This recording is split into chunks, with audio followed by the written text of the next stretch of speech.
The night was calm over the city of Manila, the air carrying a faint scent of rain, and the streets almost empty. Inside a small chapel at the corner of a quiet neighborhood, a young priest stood alone before the altar. His name was Father Gabriel Santos, only 22 years old, one of the youngest ordained priests in the country. But unlike others, Gabriel carried a secret that he had buried deep inside for years, a voice so powerful and soulful that those who had heard it once could never forget it. He had sung only in church choirs, softly, humbly, always for worship, never for fame. To Gabriel, music was prayer, the bridge between heaven and earth. But deep down, he had a dream he never dared to speak aloud, to sing before the world, to use his voice to inspire those who had lost faith in hope itself.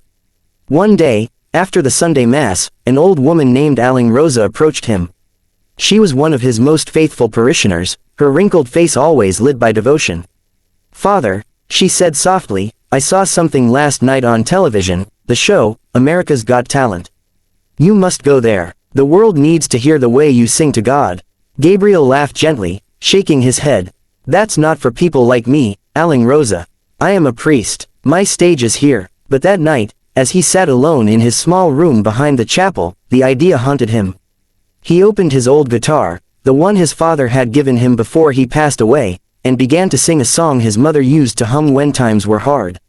His voice filled the small room, echoing softly through the chapel walls. Tears rolled down his face as he whispered the last note. In that moment, he made a quiet decision: he would audition. Not for fame, not for recognition, but to bring light to those who had lost it. 2 months later, Gabriel stood nervously backstage at the massive theater in Los Angeles. Around him were dancers, magicians, singers, all dressed in glitter and confidence. He, on the other hand, stood in his simple black cassock and silver cross, holding nothing but faith in his trembling hands. A producer approached him. "You're a priest?" he asked with surprise. Gabriel nodded shyly. "And you're going to sing?" Another nod. The producer smiled uncertainly. "Well, Father, I guess we'll see a miracle tonight." When his turn came, Gabriel walked out slowly under the bright lights. The audience whispered, curious about the sight of such a young priest on stage. The judges, Simon Cowell, Sofia Vergara, Heidi Klum, and Howie Mandel, exchanged puzzled glances. Simon leaned forward and said, "Good evening, Father. I must say, we haven't seen many priests here. What brings you to this stage tonight?" Gabriel took a breath. "I came not to perform, but to share a message of hope, through song." Simon smiled slightly, intrigued. "All right then, Father Gabriel. Let's hear your song." The stage went silent. The music began softly, a simple piano melody. Gabriel closed his eyes, placed his hand over his heart, and began to sing, "You Raise Me Up." The first note was pure, smooth, and filled with emotion so deep that even the farthest corner of the theater seemed to tremble. His voice wasn't just singing, it was reaching out, wrapping around every soul in that room. It carried the weight of faith, the warmth of love, and the pain of human struggle. By the time he reached the chorus, the audience was standing. People had tears in their eyes. Even Simon's expression softened. He leaned back, listening, speechless. When the final note faded, there was silence. For a few seconds, no one moved. Then the entire theater erupted in applause. Gabriel lowered his head, tears streaming down his face. He had not sung for applause, but the applause felt like heaven. Answering him, Simon stood up. "Father Gabriel," he said, his voice softer than usual, "I've heard thousands of singers on this stage. But you just reminded me what music is truly for. That was divine." Sophia wiped her eyes. "You touched something inside all of us. That was not just singing, that was a prayer." Howie said, "I didn't expect to cry tonight. But you made me believe in something beautiful again." And then, to everyone's shock, Simon pressed the golden buzzer. Gold confetti rained down from the ceiling. The crowd roared. Gabriel fell to his knees, hands trembling, tears falling freely. He whispered a prayer of gratitude, not for himself, but for the people whose hearts were healed through his voice. The video of his audition went viral overnight. In just 24 hours, it had reached tens of millions of views across social media. People from all over the world, Christians, atheists, Muslims, Buddhists, commented the same thing: "This priest made me feel peace again." The church in the Philippines buzzed with pride. News stations called him the singing priest who touched heaven. But Gabriel stayed humble. In interviews, he always said, "It wasn't me.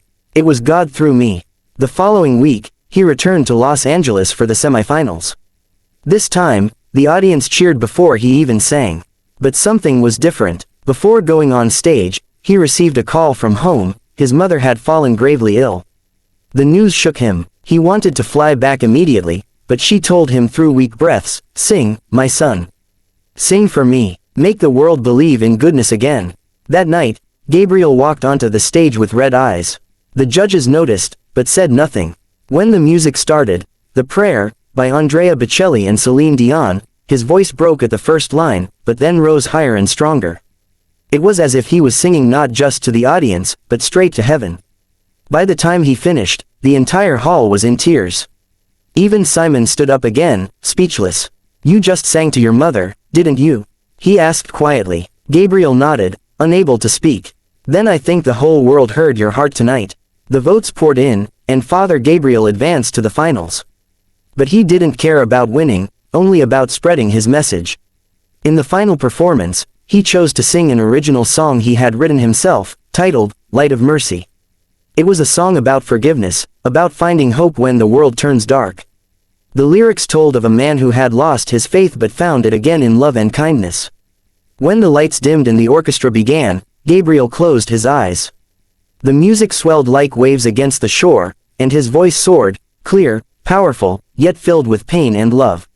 Every word carried his soul. The camera panned across the audience, people holding hands, crying, whispering prayers. Simon didn't blink once. When the song ended, there was no need for words. The judges all rose together, the audience chanted his name, and Simon whispered, "I think we just witnessed something that will be remembered forever." The next morning, newspapers around the world carried his story. 22-year-old Filipino priest brings the world to tears, read one headline. In interviews, Gabriel refused to take credit. "I only wanted to remind people that love still exists," he said simply. Though he didn't win the competition, his video became the most viewed performance of the season.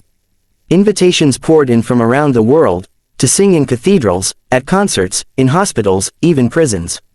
But he refused all offers except one, to sing at a children's hospital in Los Angeles.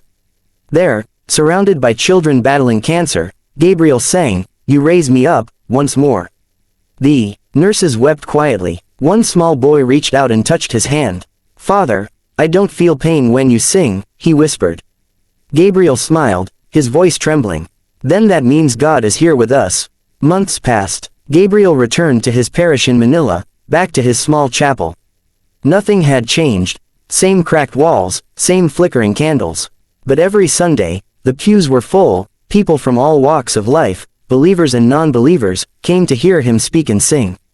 One day, after Mass, a little girl ran up to him holding a small piece of paper. "Father, I drew you," she said proudly. The drawing showed him standing on a stage surrounded by stars.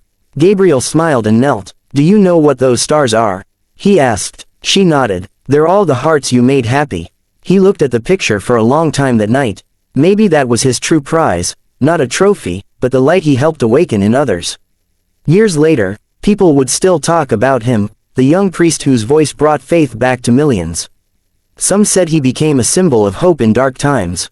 Others said he reminded the world that the purest songs come not from ambition, but from love. And every time someone searched his name online, that first video, his golden buzzer audition, would appear. A young Filipino priest, standing under a shower of gold confetti, singing to the heavens, his eyes closed in prayer.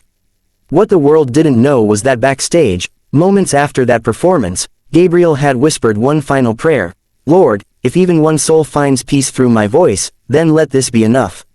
That prayer was answered far beyond what he imagined. Because somewhere, every night, in millions of homes across the world, someone still presses play on that video. And for a few minutes, they feel peace. And that, perhaps, was the true miracle of Father Gabriel Santos, the 22-year-old Filipino priest who didn't just sing a song, but awakened faith in the hearts of millions.